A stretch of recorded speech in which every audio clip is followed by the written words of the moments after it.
And thanks to State Senator Dave Syverson for joining us, too. He's on the line right now, fully recovered, perhaps, from the Toby Keith concert. Dave, good morning to you. Good morning. Yes, great concert. Went a little bit late, but it was, well, he always puts on a good concert, but it was a great time after a long, fun day of festivities. Yeah, I mean, that stretched from early in the morning to late in the night, no doubt about it. And the first time a Republican has taken the oath of office as governor for quite some time in Illinois. What were the highlights of the day for you? Well, I think that was it. We started it with a breakfast meeting with congressional leaders and state leaders and the governor, and just the renewed optimism that you could see in all of the people and the guests that were there, that they really believe that, you know, Illinois is going to really turn the cover, and we got the kind of people who understand how to create good-paying jobs now running Illinois, as opposed to someone that believed in increasing government dependence for people. Instead, someone that fought for raising minimum wage instead of raising quality wages. And I think that philosophy is going to be is what's going to help businesses make that decision to expand and to add more jobs and to grow. And so a year from now, I think we're going to look back and say, you know, this has been a tough year getting started, but it is a great finish. State Senator Dave Syverson yesterday, as I was listening yesterday, I should say, to Governor Bruce Rauner's inaugural address, and thinking back as to how he campaigned, I was trying to come up with, for lack of a better term, a Rauner theorem, or a governing philosophy. And I came up with this: an Illinois government as small and as efficient as possible, so that as much money as possible can go to education and social services. Now, you can branch off of that. A smaller, more efficient government means less regulation, businesses thrive, more money comes into the Treasury.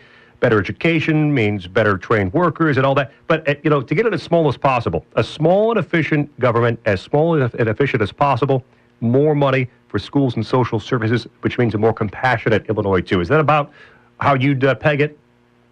Yes, I think you did. I think you got it pretty well, though. We're starting off even this morning.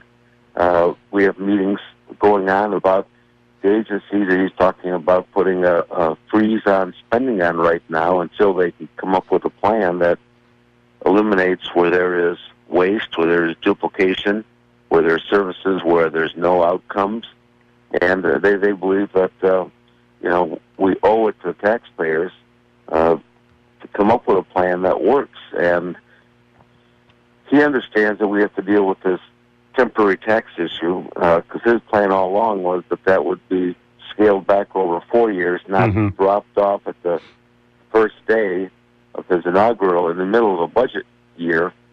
So we have to come up with a compromise about needing to ask the taxpayers if we can continue that a little longer.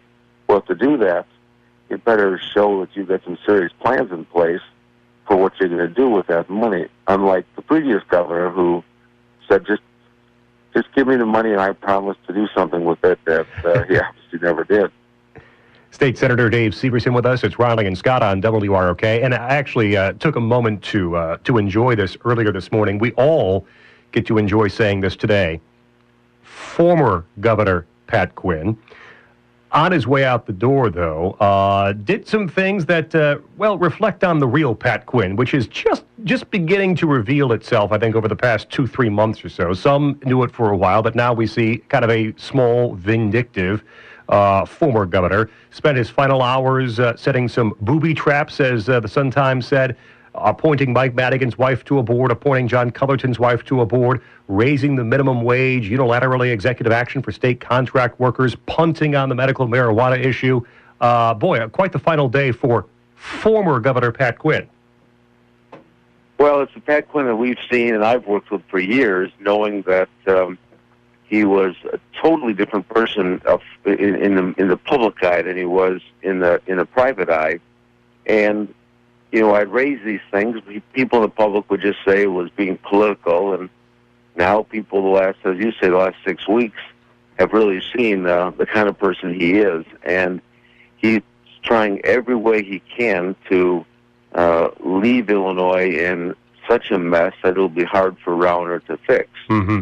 And I think that shows the public really the kind of person he was, and the kind of person we've had to deal with over the last 6 years. That there was a reason why Blagojevich chose him as a running mate.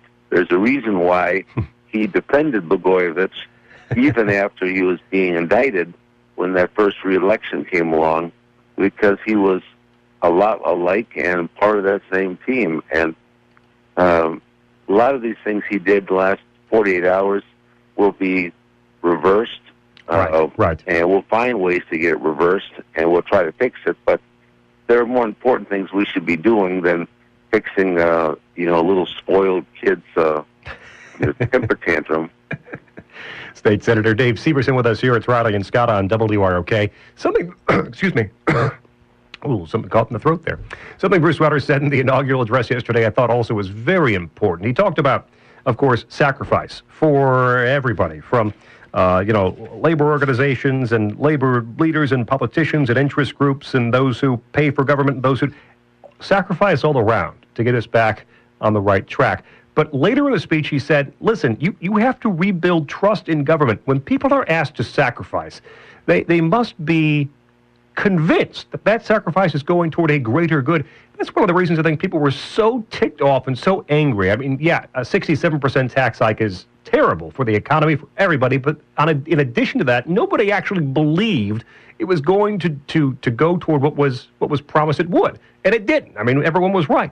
So how do you start to go about building back this trust in government so that when you're asked to sacrifice, you believe it actually will go toward the stated goal? Well, I think you do that by taking the money that you do have available and put it towards that stated goal.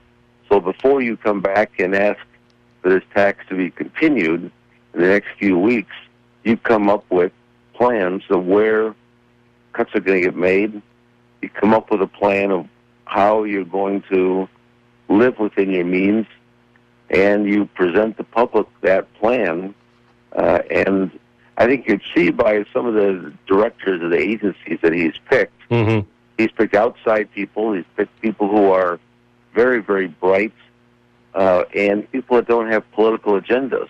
And people are going to come in and are going to try the best they can to make those difficult cuts that have to be made. And when those happen, the public's going to see, wow, this guy's actually doing what he's saying he's doing. So if he says, I need this temporary tax continued for 6 months, we can trust him to do it. And I think that's what will happen. It took 10 years to get Illinois into the shape it's in. We're not going to fix this in 6 months. Mm-hmm. But you start making cuts like that, and you start doing the key things of improving Illinois' jobs climate, and you start seeing an increase in real job creation and a decrease of jobs leaving the state, then you look and say, okay, this guy's kept his word, and he's putting the job creators first, and we will see. I think that's where we'll look back and say we're on the right track. State Senator Dave Syverson, before we let you go, I saw on your Facebook page yesterday, met and talked with, perhaps didn't meet, but talked with Leslie Munger, who's the new comptroller in Illinois, and she has at least one or two Rockford connections too, right?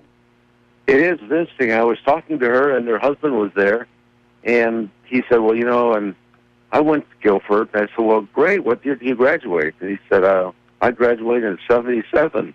And I said, well, I graduated in 76. He goes, you're that Dave Syverson from my high school days? And it turns out that he grew up in Rockford. His parents his father had passed away recently, but his mother lives out at Wesley Willows, and they're out in Rockford every week. And so we have a comptroller who has an incredible business reputation, but one that has strong ties to Rockford, which, again, is only helpful to us. That's right. Our community. Absolutely. All right. Good day yesterday for Illinois, and this is the first full day of the Router administration. We look forward, State Senator Dave Syverson, to talking again very soon in the future and getting things back on the right track. We do too, and I think good news to come, and people should just plan on a celebration 12 months from now, seeing that Illinois is back on track towards being that great state that we were 15, 20 years ago. All right. State Senator Dave Syverson, thanks for the time this morning. Appreciate it. My pleasure. Thank you.